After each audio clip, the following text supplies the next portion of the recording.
You know that your lower back is extremely arched, a situation called hyperlordosis, or that you have lower back pain and you think that could be connected to this hyperlordosis. We'll talk about this and check how arched over your back really is. We're going to give you 4 tips how to get rid of the problem. Let's talk first how you develop an overly arched back, a hyperlordosis to begin with. Let's look at the skeleton from the side. Here we can see a lordosis, a gently arched back, which is absolutely normal and a sign of a completely healthy curvature of the spine, but the moment this curvature becomes more pronounced, and this bend here is moving forward, and the pelvis also tilts forward, it simply becomes too much at a certain point.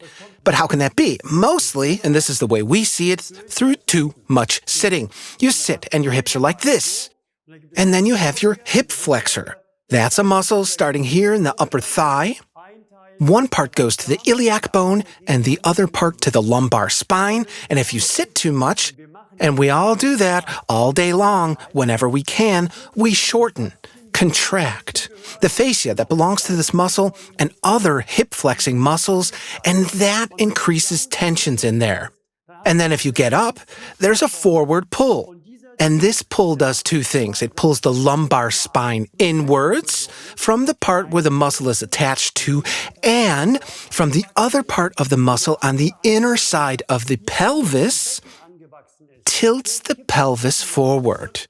And when your pelvis does that tilt, it also increases this curvature. Now your body is experiencing too much forward pulling force, but the thing is, your body wants to stand straight, and this is the job of the back extensors, and these extensors and the muscles in the buttocks are flexing now.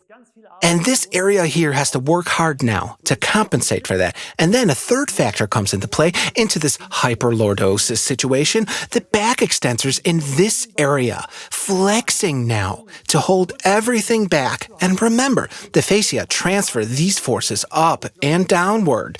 Make sure that when everything here contracts, they can hold against this pull. Imagine it's like a bow with a string, and when you pull, the bow becomes even more bent because a bow bends, of course, and that means tensions in the front increase this lordosis, and so do the tensions in the back. 3 reasons why your back arches over more and more, and everything shifts forward, getting out of whack.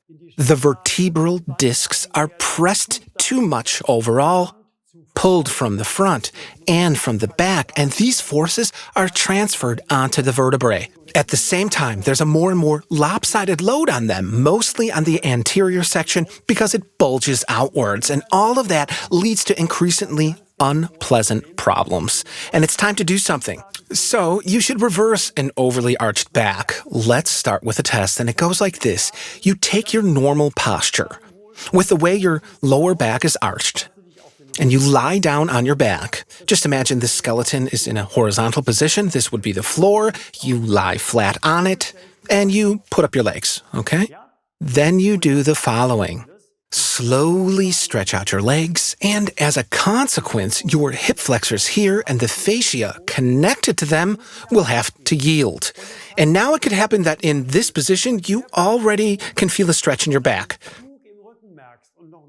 Lower your knees even more, and if the stretching pain in the back increases, it's a sure indicator that your muscles are very short and contracted. Because if you can't lie down on your back with your legs completely stretched out, there's danger on the horizon, but don't get worried too much. It's not the end. We can reverse this course. But for that, you'll have to do exercises. That is important. Don't be fooled by looking at the skeleton thinking, well, I could just stand in front of a mirror in a side position and have a look if I could check this bend here. Don't be fooled. There's a lot of muscles, tissue, and fat covering this structure. And in particular, these swollen muscles here would become so thick they make your back look kind of straight. But inside, your lumbar spine is very much arched over. It's better to do our test because that gives you good information about the status of your lumbar spine. Now, tip number 1, how to normalize the hyperlordosis in your lumbar spine. Stretch out what has been shortened, been subject to too much tension, your hip flexors, the hip flexing muscles, that is. There's a lot more exercises you can find in our channel, and there's one, the most important one you could do while standing up. Take your hands and place them on your lower buttocks, about here. And that takes you exactly to your hip joints. That's important. And then move your groin forward. There, here, shift them forward, not your stomach. That would arch your back even more, but shift your groin forward where your hip joints are located. And doing that makes you work exactly on those shortened muscles and fascia that you want to stretch out to normalize your lower back. As I said, there are more exercises for all that, but all of them have the same effect in a variety of positions. Tip number 2, similar to tip number 1, it also stretches the muscles in the back that create that tension as a reaction to an excessive force pulling you forward, the reactive muscles, so to speak. And we're talking about mostly the back extensors in the lower back, and they are easy to stretch by, for example, sitting on the floor with your legs spread and then bending your torso forward at exactly this section of the spine. And you'll see, but with a very pronounced lumbar lordosis, you'll feel a lot of tension in there, yeah? But believe me, repetition is the key here. Tip number 3, occasionally lean your back on a wall. Imagine there's a wall here, and in this exercise, you put the back of your head, your spine, and your buttocks on this wall and focus on tilting your pelvis back like this so that your lumbar spine gets closer to the wall. It's this motion we're talking about. Can you see it? Looking at my side, yeah? I think so. Going from this posture, arching your back, sticking out your butt, to a position where you're straight in the back. The wall makes it easy to check on this, and you should do that now and again. At work, for example, or any other place you spend time. Take a short trip to the wall, straighten yourself out on it, and each time you do that, it's a training for your brain to learn how to control your body in a way that makes this straight position in your lower back seem normal. During the day, without even thinking about it, it becomes a habit. You see, there's a lot you could do for your lumbar hyperlordosis, and there's so many people that suffer from that, they don't even know what's wrong with them. Maybe they've been diagnosed with hyperlordosis, but they believe they have to put up with it since they were born that way. And now you see how simple it is to untrain what you have unwillingly trained yourself to do, to correct it by using targeted exercises. So this is so important for everybody, and for the kids too, so they know right away about their bodies. So please, be kind, share this video with others, because everybody has back problems, only a few people don't. Maybe they don't have pain now, but structures are already shifting, and someday that might lead to pain. So please share this video, spread the news so people understand what's happening with their bodies. And the final tip, number 4, a special one.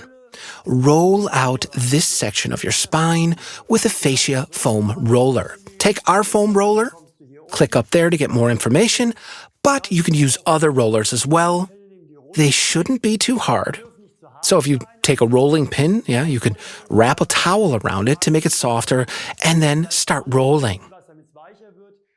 Always roll from here upwards. Maybe to chest level. And then you start again from the bottom. And why is that important and so effective? Firstly, the tensions, the permanent contractions in here start dialing down, and that means your muscles yield. Wherever you have tension, there's also a lot of space filled with waste that can't find its way out. The metabolism there is almost inactive.